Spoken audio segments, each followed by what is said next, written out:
Jadi aku bisanya seneng lek bojoku mesem. Tapi kenyataan dalam rumah tangga dia, mesemnya gak metu-metu. Akhirnya dia cari yang lain, sing duduk bojo, sing iso mesem. Lah ternyata wis keturutan mergo duwite akeh. Golek meseman sing model Cina, mesem India, mesem Londo, mesem Indonesia ngoten. Ternyata tangga gak puas ya mek ngono-ngono iku tok gitu. Akhirnya dia mencari pelarian sing sakjane aktivitas narkoba, apa psikotropika dan macam-macam lah istilahnya. Niku sakjane meng wong golek pelarian yang salah dalan. Pengen ngilangi akal ning ora mundak dhuwur pangkate ning malah asor derajate. Mergo napa kembali ke materi. Dan nek ilang akal tapi naik ke wilayah yang lebih tinggi, lah itulah sebenarnya tasawuf. Jadi yo nek penake omong, napa ta tasawuf niku? Tasawuf belajar mendem. Tapi mendem Gusti Allah. Mulane sok-sok gerakane wong tasawuf, lek pas salat niku apa meneh? Pun mboten krungu apa-apa persis kaya wong mendem niku. Lho niku saestu. Kula niku gadah tangga. Iki asale tukang mendem. Kula apusi setengah. Saman mendem niku ben-bengi biayane pinten to, Mas? Ya kathah. Kadang-kadang nggih selangkung ewu mawon kirang.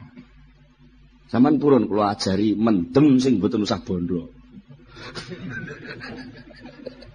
Lah napa enten lah pun nek sampean gak percaya urung-urung wis napa enten ya aku gak nguruki. Sing penting percaya kula dhisik. Ya ampun, tapi aja niat jajal lho.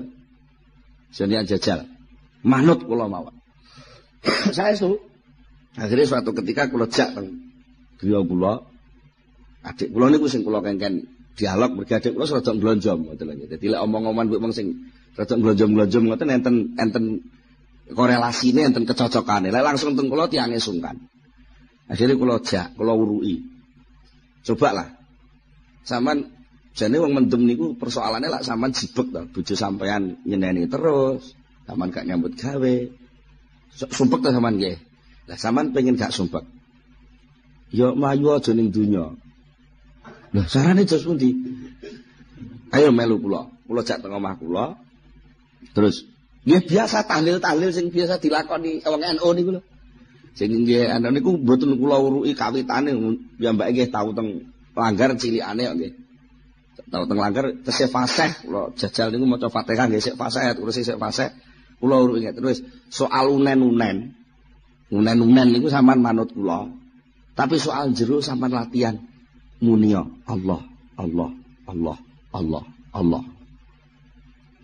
Pun saestu kula gene leh kula tahlilan mboten 5 100, mboten 200.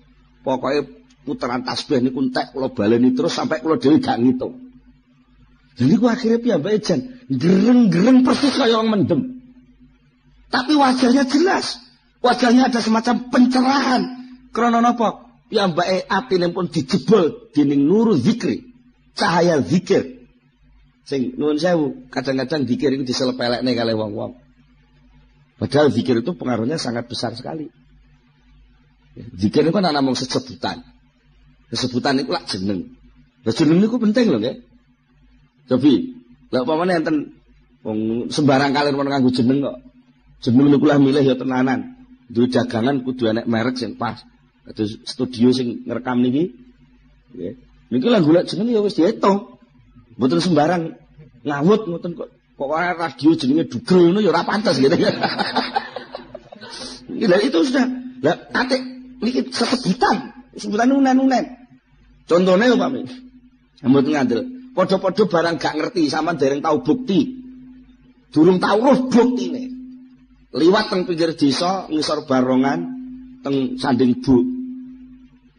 Bareng-bareng bocah akeh ngoten. Terus sing sitok iku nyebut, "Demek." Terus mung reaksi sing muncul. Keplayu padahal duwite gak enak. Nek namung sesebutan mon berpengaruh. Lah benten lek liwat ngisor barongan bareng-bareng wong akeh terus salatullah salamullah ora ana apa-apa. Dan ada reaksi riang. Lah apalagi kalau itu nama Allah. Allah niku penguasa ning penguasa. Allah niku leluhuring luhur-luhuring luhur.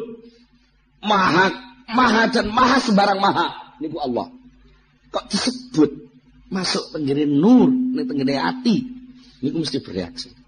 Nah, tasawuf itu sebenarnya ketika belajar berzikir adalah berusaha untuk mengecap zikir itu. Ketika diajari melakukan ibadah sholat, berusaha untuk merasakan sholat itu. Sudah tidak berpikir lagi tentang salah, sah dan tidak sah. Mergo sah dan tidak sahnya harus dipelajari sadurunge. Sama napa tumo nenek wong Allahu Akbar membuka takrib. Iki Allahu Akbar ku sah ora kan mboten. Itu sudah ditinggalkan, bukan gak dinggo. Dinggo tapi wis gak jadi beban. Kalau jadi wong belajar sepeda motor, kalau belajar nyetir, ngene biro pengajaran belajar nyetir niku. Nalika nyekel setir napa buka teori. Ya malah nabrak-nabrak. Teorinya sudah ditinggal karena sudah menyatu dengan dirinya. Maka dia sekarang tinggal mencari jalan yang tepat, haluan sing pas, ben gak tabrakan. Delok rambu-rambu sing pas dan berusaha untuk menikmati perjalanan.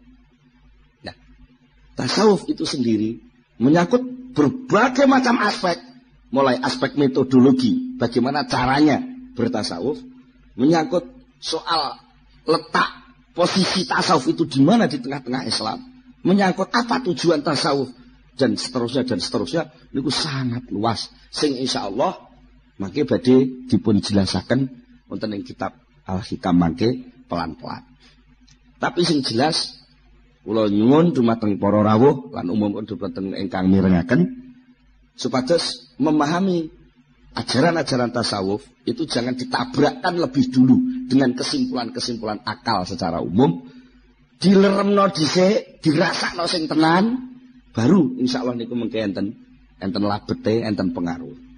Nek urung-urung sing enek kok wis kecurigaan akal. Wah, enggak masuk akal. Memang tasawuf itu bukan urusan akal. Walaupun suatu saat akal dijak mikir, tapi pada level tertentu.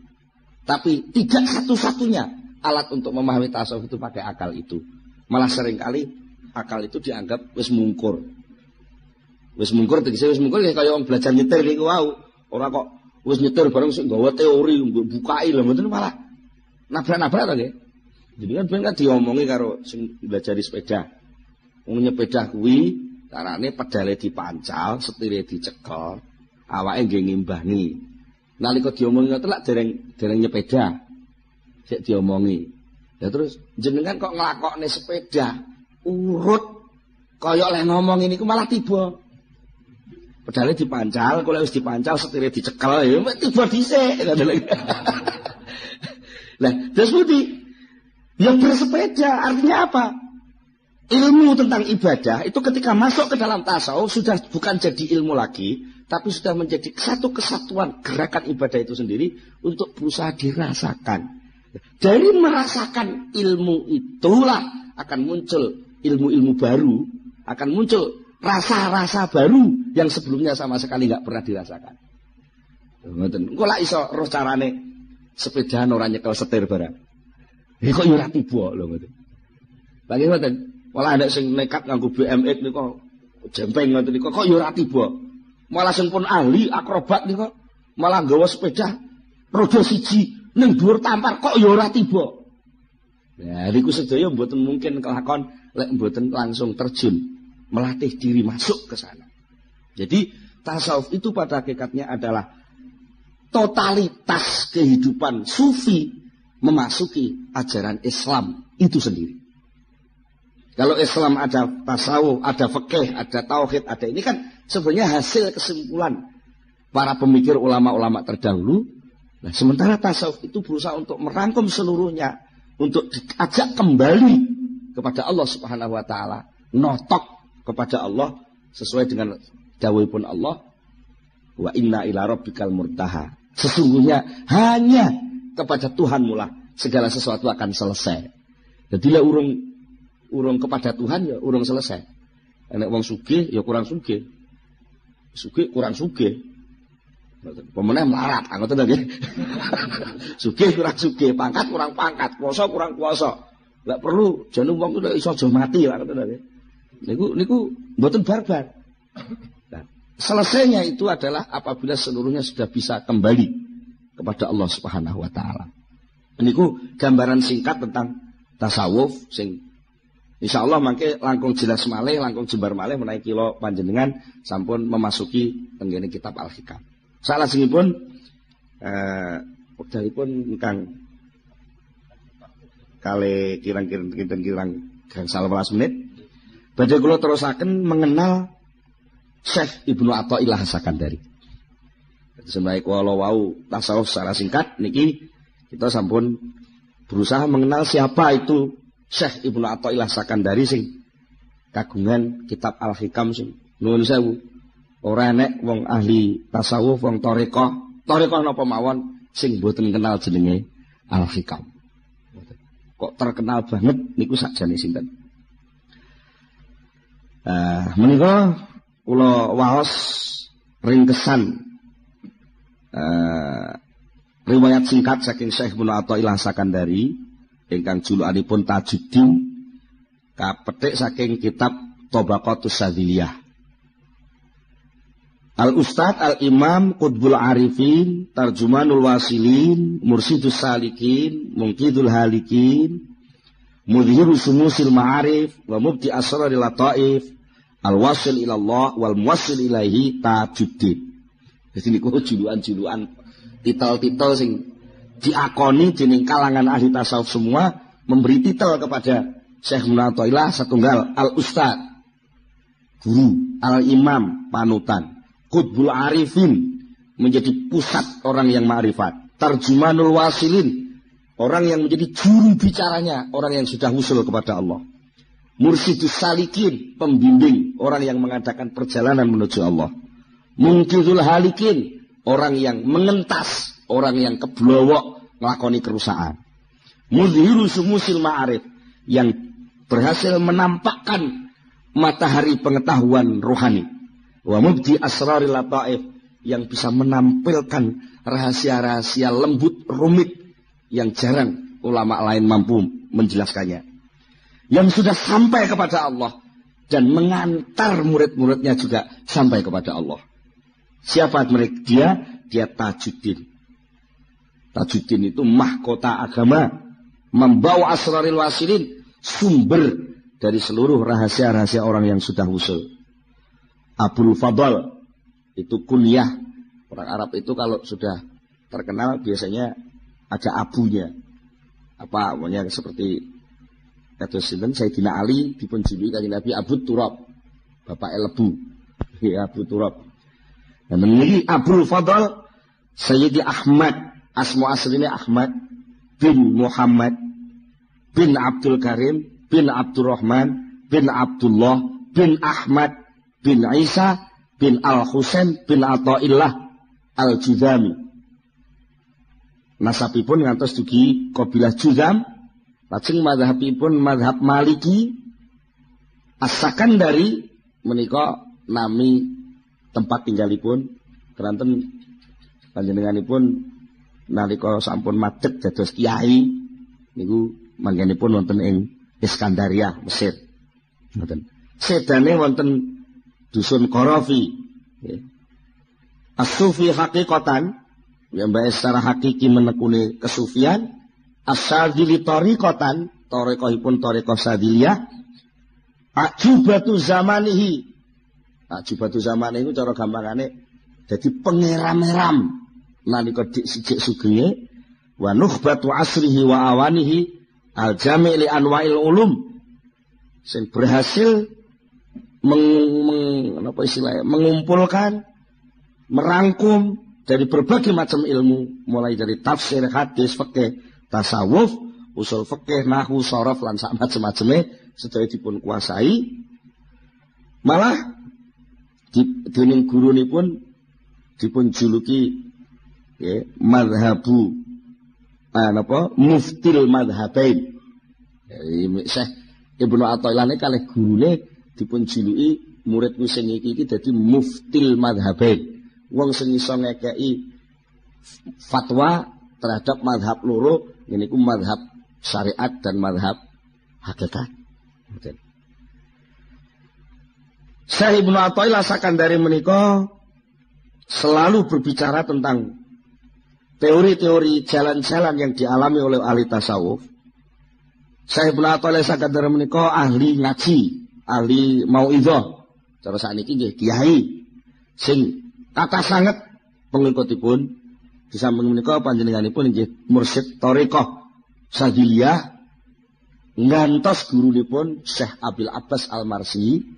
Syekh Abil Abbas Al-Marsi menika penggantosipun Syekh Abil Hasan As-Sadili. Dados Syekh Ibnu Athaillah Sakandari menika putu murid saking Syekh Abil Hasan As-Sadili. Secara singkat bagi kula aturaken riwayatipun dos pundi seorang Syekh Ibnu Athaillah kok sampai punya wawasan terus tinggalan kitab sing pun berabad-abad. Ngantos sak menika tesih dikagumi tiyang kathah. Syekh Ibnu Athaillah ngriwayataken dhateng badanipun piyambak kanthi dawuh suatu ketika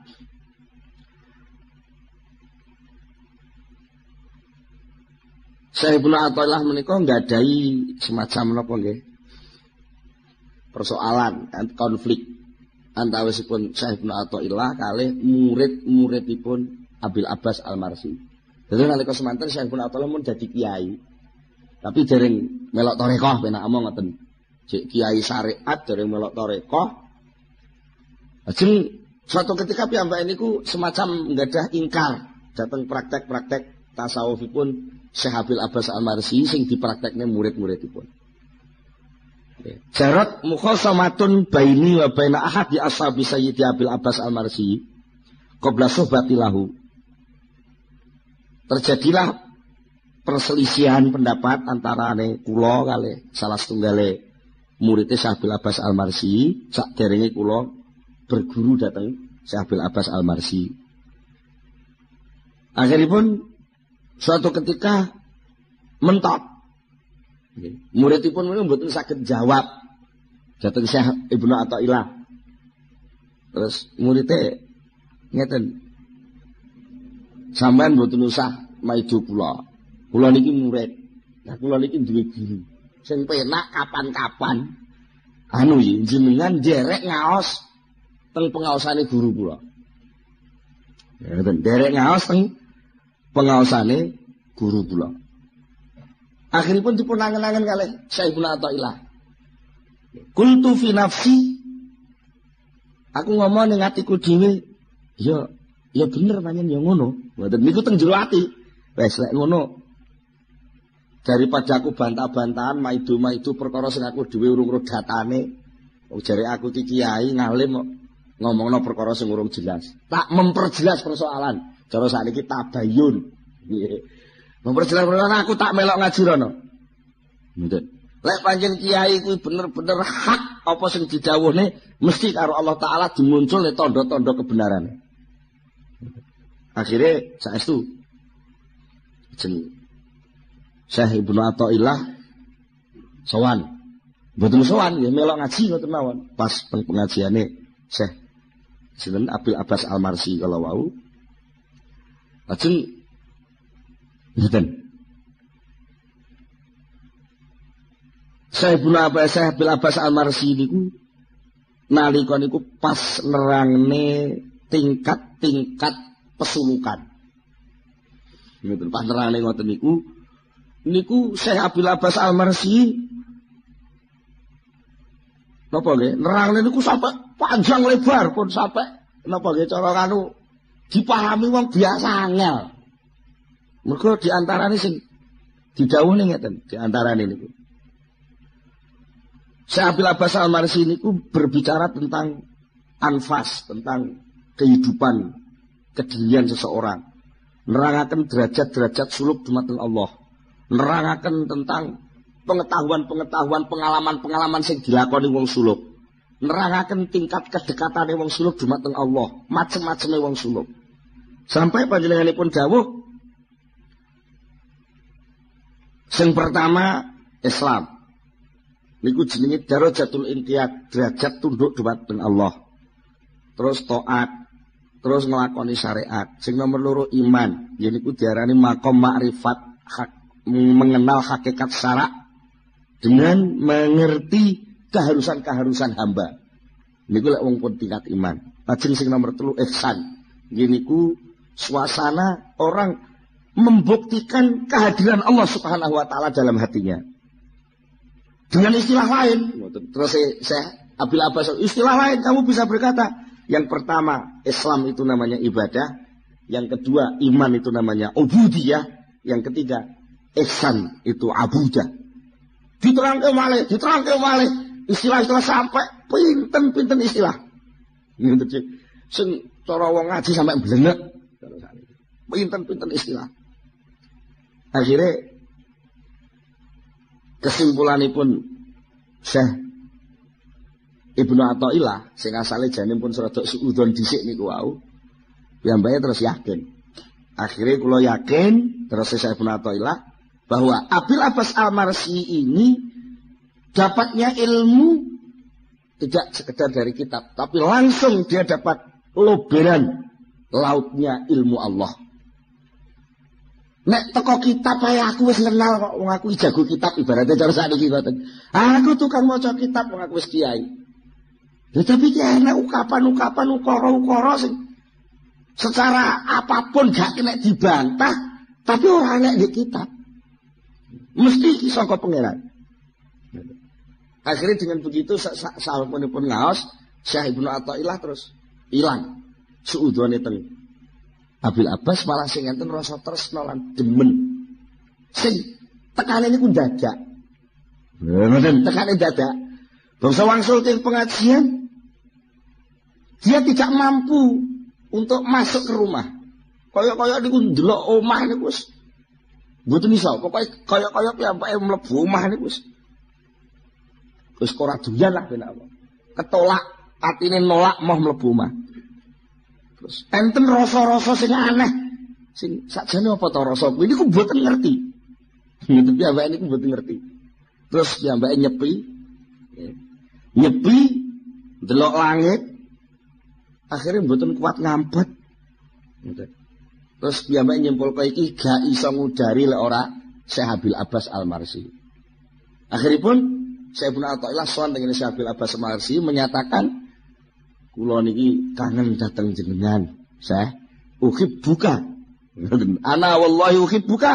Akhirnya Syekh Abil Abbas jawab, ahabbakallahu kama ahbabtani. Ya muga-muga Gusti Allah nyenengi sampean kaya oleh sampean demen teng kula.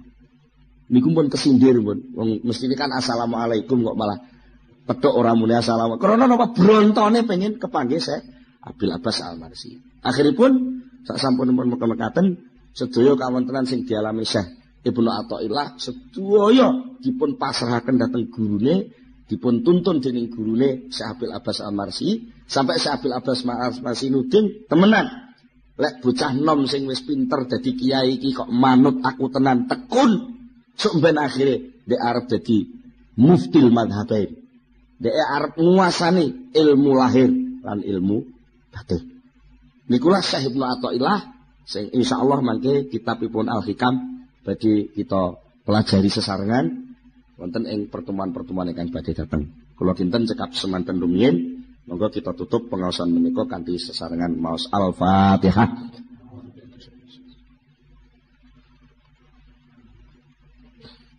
Allahumma shalli ala sayyidina Muhammad sallallahu alaihi wa tabaraka wa sahabati Rasulillah ajmain. Alhamdulillah rabbil alamin hamdan yuwafi ni'amahu wa yukafi mazidah ya rabbana lakal hamdu kama yanbaghi li jalali wajhika wa 'azimi sultanik. Allahumma shalli ala sayyidina Muhammad Allahumma shalli ala sayyidina Muhammad Allahumma tsabbit imanana wa nawwir qulubana wa sallimna fid dunya wal akhirah bi rahmatika ya arhamar rahimin. Allahumma fa'ul mana barik ulumana Allahumma fa'ul mana barik ulumana bi rahmatika ya arhamar rahimin. Rabbana atina fid dunya hasanah wa fil akhirati hasanah wa qina adzabannar. Subhana rabbika rabbil izzati amma yasifun. Wassalamun alal mursalin walhamdulillahi rabbil alamin. Al-Fatihah.